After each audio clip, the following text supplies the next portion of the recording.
Serge Chimi, bonsoir. Bonsoir. Je peux savoir, vous étiez hier matin Sur le terrain. sur le terrain. Sur le terrain, des contacts le matin, quel que soit le matin. Je sais que Et puis ensuite le soir en meeting et l'après-midi dans mes fonctions de président de région. la caravane d'Alfred Marie-Jeanne a reçu quelques cailloux à Faux-à-Chaud la matin. Alors on entend des choses. Est-ce que vous êtes concerné? Je ne suis pas candidat dans cette circonscription, je suis à Fort-de-France. Mais je vous pose la question, est-ce que vous vous sentez concerné Non, j'ai entendu Est-ce que c'est vous sortir. qui avez donné des instructions? Vous savez que les questions sont claires ici. Hein? Est-ce que vous avez donné des instructions? Comment On dit que ce sont les habitudes de Fort-de-France qui ont été transférées au Lamentin. Alors, je vous écoute. D'abord, personne ne peut se féliciter d'incidents de cette nature. C'est très clair dans ma tête et je considère qu'il faut le dire pour qu'on le sache. La deuxième chose, c'est qu'il ne faut pas non plus qu'on transforme ça en attitude de victimisation. Il y a un incident, apparemment il y a une plainte qui a été déposée, eh bien, que des gens qui considèrent qu'il faut faire des accusations de cette nature-là, ils n'ont qu'à porter des preuves, quoi. Mais c'est une habitude, hein. Mais en tant que candidat moi-même, je ne peux pas me féliciter qu'il y ait un incident de cette nature. Je reprends, hein, on dit que ce sont les habitudes de Fort-de-France qui ont été transférées au Lamentin. Vous avez entendu ça? Je veux bien croire qu'il y ait des habitudes à Fort-de-France qui sont des habitudes de respect de la démocratie. J'ai eu l'occasion d'apprendre par l'histoire, je n'étais pas encore en politique à cette époque, on cassait des urnes par ailleurs. Bon, on a de leçons à recevoir de qui que ce soit. Concernant les élections à Fort-de-France, alors vous voulez être élu au premier tour. On s'est rendu compte que pour être élu au premier tour, il vous faut autour de 17 000 voix, à peu près, hein, pour être élu au premier tour.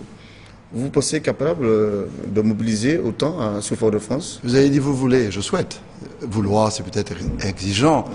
Mais non, je souhaite vraiment d'aller le plus rapide. Qu'est-ce que vous avez fait sur le terrain pour faire 17 000 voix? Si c'est possible. À la fois le bilan, le passé, quoi. Il y a un travail qui a été fait qui est conséquent. Bon, on le sait. La deuxième chose, c'est que il y a une mobilisation à Fort-de-France qui est une très forte mobilisation. Aujourd'hui, la circonscription, c'est la capitale, c'est Fort-de-France. Et puis la troisième chose, il y a des propositions extrêmement importantes et intéressantes que nous faisons pour la Martinique sur le plan de développement économique pour sortir de cette société d'importation massive et pas de production, pour l'activité, pour la création d'activités d'emploi, pour la jeunesse, pour l'exportation. Je pense qu'il y a, dans le cadre de la loi programme, à négocier avec l'État un statut économique particulier pour ce pays. Et puis il y a aussi une vision extrêmement claire sur la collectivité unique pour demain. Est-ce que vous écoutez vos adversaires? Ah oui, beaucoup. Je ne fais pas que les écouter. Je prends lecture de tous les documents qui sortent. Ils disent qu'il y a une profonde déception à Fort-de-France. Oh non, il y a une grande ferveur. Une très grande ferveur. La ville de Fort-de-France est une ville capitale qui est en train de se construire à un rythme donné. Ça a été une ville de solidarité pendant très longtemps.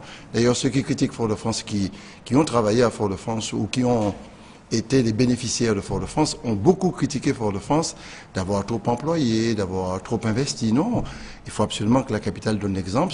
D'ailleurs, il y a un rapport de la Chambre du Grenade-des-Côtes qui dit que Fort-de-France a une situation financière saine, très difficile, mais saine. Comme la région d'ailleurs, Martinique, a une situation financière saine. Mais finalement, Serge Chimi, est-ce qu'aujourd'hui vous êtes en mesure de dire que, compte tenu de ce que vous avez fait à la région ou à l'Assemblée nationale, vous avez des chances d'être réélu? Qu'est-ce qui a manqué? Qu'est-ce qui a manqué dans la mandature de Chimi à Paris? À l'Assemblée nationale, c'est très clair. Je prendrai trois ou quatre exemples rapidement. La loi Letchimy est une loi fondamentale concernant les plus démunis, ceux qui ont un habitat populaire, une maison sur un terrain d'autrui, c'est-à-dire de la ville, de l'État, 50 pages géométriques. Vous dites que vous avez fait cette loi pour favoriser les personnes de Bocanal. Non, mais je ne sais pas si aux prêcheurs, ceux qui habitent sur le bourg, à Sainte-Marie, sur le fond de mer, sont de Bocanal ou de Volga-Plage ou de Trénel. Ceux qui sont à La Réunion, en Guadeloupe, sont de Volga-Plage, de Trénel aussi. Tout le monde est de Volga-Plage et de Trénel. Je ne comprends pas très bien ça, mais c'est une loi qui règle le problème d'injustice sociale et donne de vrais droits de propriétaire à ceux qui, depuis 40-50 ans, occupent ces maisons. Deuxième exemple, c'est concernant la pharmacopée. Désormais, les plantes médicinales antillaises et des départements et régions d'outre-mer sont reconnues dans la pharmacopée européenne, ce qui ouvre une perspective incroyable, extraordinaire pour cette filière économique. La troisième chose, c'est la reconnaissance de la biodiversité et de la richesse maritime. Et on ne le sait pas, mais grâce à un amendement que j'ai présenté, il y a une stratégie maritime intégrée avec un bassin maritime transfrontalier qui nous permet de travailler en concertation avec l'État, mais sur la définition de politique de développement global.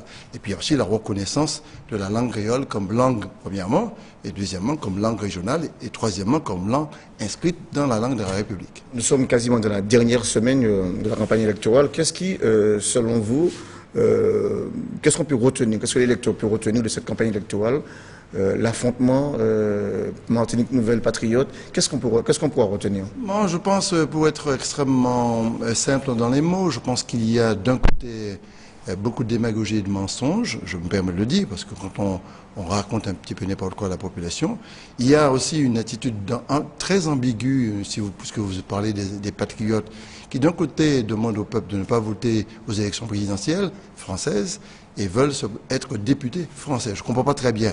En même temps, ce sont les mêmes qui ne portent aucune revendication de ce type, l'indépendance à l'Assemblée nationale, et qu'il y a beaucoup d'ambiguïté. De notre côté, il y a une position extrêmement claire. Nous voulons mettre la collectivité en place telle que le peuple a voté le 24 janvier 2010. Deuxième chose, nous voulons une perspective de croissance et de développement pour le pays avec des propositions très concrètes pour la jeunesse, pour l'économie, pour la fiscalité, pour les financements. Et troisième chose, nous avons une dynamique de politique qui va vers plus de responsabilité, plus d'émancipation et plus d'organisation par nous-mêmes du développement économique. Merci Serge Chimi. Bonne soirée. Merci.